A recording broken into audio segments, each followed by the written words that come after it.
Welcome back. Once you've set up your checkout, you can then go through the process of launching your store, and you're going to see here in the wizard, if you click this area, one of the things you can do is to share your password page.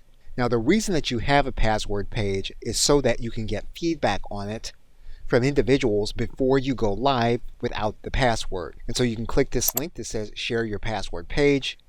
You can copy the link. If you want to share it on your social media, you can do that. Or you can just give your password page to others to examine. And once you go to your browser, you'll see here that a person can put in their email, or they can click here to enter with a password. They'll then need the store password that you give them. To find your password, you'll need to go to your online store. You go to the themes area.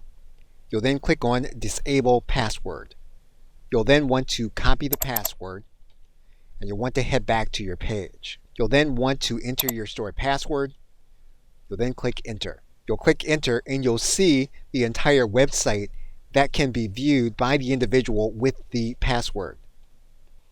Okay, so with that, thanks, and I will see you in another video.